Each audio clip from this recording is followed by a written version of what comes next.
بالله من الشيطان الرجيم بسم الله الرحمن الرحيم. Serigne Abdourahmane Mbacké, Monsieur le sous-préfet de Taïf, honorable guide religieux, Messieurs les représentants des maires de Sadio, Taïf et Touba et Mbacké, Madame, Messieurs les conseillers départementaux et municipaux, Monsieur le médecin-chef de la région de Diourbel, Dr Mamadou Dieng, Madame Mbacké, chef district sanitaire de Mbacké, Monsieur le directeur de l'ARD, chère population du département de Mbacké, chers citoyens de Taïf, honorables invités en vos grades et titres, je suis honoré de vous souhaiter la bienvenue en ce jour historique à Taïf. Nous sommes réunis aujourd'hui sous la présidence de la plus haute autorité spirituelle de Taïf, Serigne Abdourahmane Mbacké, khalife de Serigne Cheikh Ahmadou Mbacké Gaïndé Fatma. Dans le cadre de la cérémonie de pose de la première pierre du centre de santé de Taïf, honorable khalife, nous prions Allah qu'il agrée vos prières et que votre bénédiction accompagne la réalisation de notre projet de construction du centre de santé de Taïf. Honorable khalife, ce projet vient en son aide. En effet, la commune de Taïf polarise toutes les autres collectivités territoriales proches et son poste de santé était arrivé à saturation depuis plus longtemps. La construction du centre de santé de Taïf s'impose donc comme une obligation pour nous, car il faut donner aux populations des soins de qualité dans un environnement adéquat. Les attentes connaissent aujourd'hui un début de satisfaction.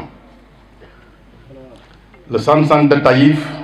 va améliorer durablement la carte sanitaire du département et améliorer qualitativement la prise en charge médicale des populations qui polarisera. Chers invités,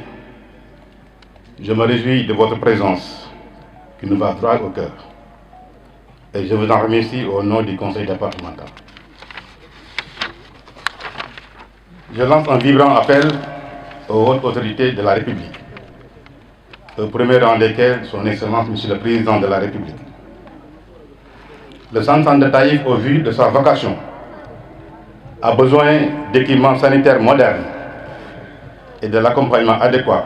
en moyens humains et logistiques. Nous espérons de Monsieur le ministre de la Santé, représenté par notre ami Monsieur le Dr Dieng, tout le soutien nécessaire dans cette perspective. Et je vous prie, Monsieur le Préfet, Monsieur le Sous-Préfet, de bien vouloir être notre émissaire pour cette demande. Je prie Allah subhanahu wa ta'ala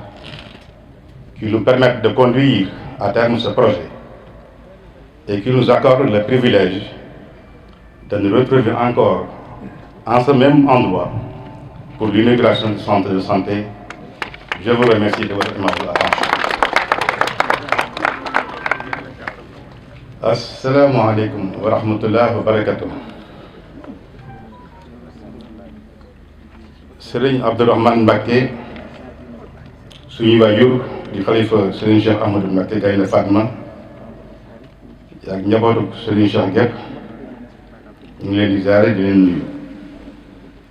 Di nuyu monsieur le sous-préfet de Taïf, di nuyu ñi fi teewal des maires de Taïf, Sadio, Touba et Mbacké, di nuyu conseillers départementaux yëpp, di nuyu docteur Mamadou Dieng mi nga xam ne mooy yor région médicale bu Diourbel, di nuyu madame Mbacké bi yor district sanitaire de Mbacké. ñu ngi nuyu kilifa diine yi fi nekk yépp suñu limee danañ jum ñoom ñëpp gis nañ seen taxawaay ak cofeel gu ñu am ci bis bi ak ci dëkk bi di nuyu mbokk yi fi nekk yépp mbokki taalibe yi ñii dëkk Taïf di nuyu chef de village yi jaarale ko ci Abdoulo mi nga xam ne moo doon wax léegi ci turu chef de village yi di nuyu population Taïf yépp di nuyu Pape Fall Amidou Di président de la convention du Baol di ko sant ci ñëwam ak taxawaayam di nuyu képp koo xam ne kilifa nga maa ngi lay jox sa gëdd ak sa wàccuwaay ci li suñ borom def ci yow. sëñ Abdourahmane Mbacké ñu ngi lay nuyu di la ziar di feeñal suñu mbégte lool ci jataay bi ngay màggale bis bi ci barab bi ndax li ñuy def yow lañ koy defal te sa ndigal lañ ci am door koo def boo ñu waxoon bàyyil nañuy bàyyi sa ndigal rek lañuy dëgg ndax dëkk bi yaay di boroom yaay kilifa yi fi nekk ñëpp kon amuñu lu ñuy bëgg wala lu ñuy xool li nga xool la ñuy xool li nga bëgg la ñuy bëgg loolu maa ngi koy wax ci turu population Taïf gépp di ko wax ci turu njabootu Sëriñ Mbacké Soxna Lo gépp ne yaay fi kilifa gi yaay suñuy waajur yaay suñu sëriñ yaay suñu lépp kon nag sa jataay bi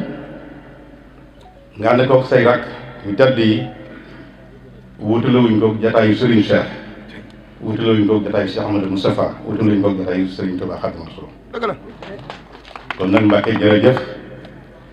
suñu xel dal na suñu yaakaar dolleeku na ci ni nga wuufee njaboot gi ni nga wuufee taalibe yi jërëjëf maa ngi nuyu kon ni ma ko waxee léegi docteur Mamadou Niang mi doon présenté projet bi mu nekk projet bu am solo boo xam ne ci ni mu ko waxee te mu dëppoog suma bëgg-bëgg ndax lu ñu liggéey la ak moom ndax lu ñu yàgg ma mébét la te comme ni mu ko waxee lépp luñ ciy def dañoo war a waxtaan ak borom xam-xam yi nga xam ne ñoo yor mbir moomu ci région bi te moom Mamadou Niang mooy kilifa ci région bi lépp lu jëm ci wàllu faj ak wàllu santé moom mooy kilifa région bi mu jot ndigalam ci kilifa ministre de la santé pour mu représenter ko ci jataay bi ci xeexoo bi mu nekk nag lu am solo loo xam ne nii comme ni nga wax lu ñu yàgg mébét la waaye xëy na suñu borom mi ngi dooroo dogal ñu war a door liggéey bi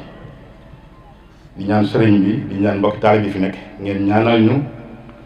ni ñu ko tàmbalee ci bismillahi rahmaani rahim ñu àggale ci alhamdulillahi rabbil alamin te ñun ñëpp ñuy fekk ko yàlla defal ndam département bépp defal ndam conseil départemental bi nga xam ne moom projet bi naam nguur gi mi ngi def jéego yu am solo jëm ci santé waaye mbir la moo xam ne kenn ku nekk war na cay bay waaram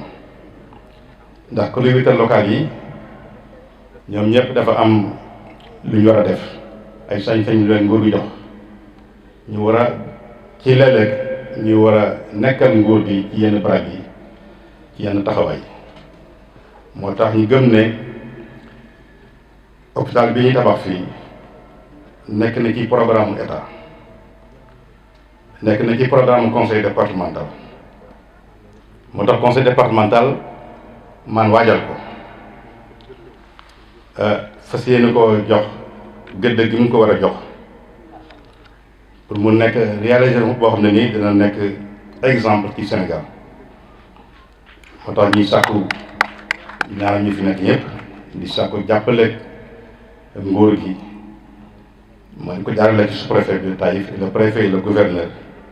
ci sous-préfet bi nga xam ne moo fi nekkal nguur gi ñu xamal ko ne incha allah fas nañu tàmbali liggéey bi di ko yóbbante moom tamit sous-préfet mu jàppale suñu bataaxal ci ay kilifaam que soxla nañ jàppale ak accompagnement nguur gi. naam sax am nañ ko ci docteur Mamadou Dieng ak ministre de la santé waaye dañuy fàttali rek que liggéey la boo xam ne nii soxla nañ ci jàppale ñëpp soxla nañ ci jàppale population yi ak kenn ku nekk ban niveau implication la mën a impliqué ci projet bi pour mu nekk liggéey boo xam ne nii dana nekk ndamal département bépp. kon incha allah comme ni ko docteur Dieng waxee léegi am nañ yaakaar ne mébét bi du ko sëñ borom sotalee dana nekk lu am solo ci arrondissement Taïf ndax arrondissement bi naam ñaari commune la muy Taïf ak Sadio waaye am na ginnaaw ndax dëkk yu bari ba ci département Linguère ñaari daan nañ jaar fii di wuti Touba donc nekk na ndimbal ci district sanitaire bu Touba ndax xam ngeen ne Touba lu ci bari ci hôpitaux yi fa la nekk lu bari ci département bi ak ci biir département bi sax dañuy ñëw Touba kon yaakaar nañ ne centre santé bu Taïf dana dimbali Touba ci ni ñu ko jëfandikoo ci wàllu maanaam wér-gu-yaram kon nekk na opportunité boo xam ne nii kenn du nattable njariñ li ñu war a am ci département bi. xam naa pour bañ a guddal ndax toogaay bi yàgg na nañuy feddali rek di suñu taxawaay muy taxawaay conseil départemental ci jàppale conseil yi nga xam ne ñoom lañ fal ñuy conseil départementaux yi ñoom ñëpp tey ñu ne fii ci barab bi mooy jotali sama cant ak sama ngërëm ci ñoom ndax ñoo ànd liggéey bi ñoo fas yéene ànd liggéey bi te lii bi ñu koy xalaat ñoom ñëpp rafetlu nañ ko ma leen di sant bu baax ci kenn ku ne sa taxawaay sa mobilisation di leen wax ne incha allah projet yi mel nii dañ fas yéene def ci département bi ndax mbiru social la mbiru maanaam développement la kenn mënut a wax développement dëkk te jiitaloo ci mbirum santé wala mbirum njàng te loolu ñu yitteel la kon fas na yéene incha allah ci mandat bi ñu nekk ndax mandat yi weesu sax am na lu bari yi defoon ci mbirum wér-gu-yaram ak mbirum njàng mi waaye gëm nañ ne lu ñu war a yokk la gën a taxaw population yi ci wàllu maanaam wér-gu-yaram gën a taxaw population yi ci wàllum njàng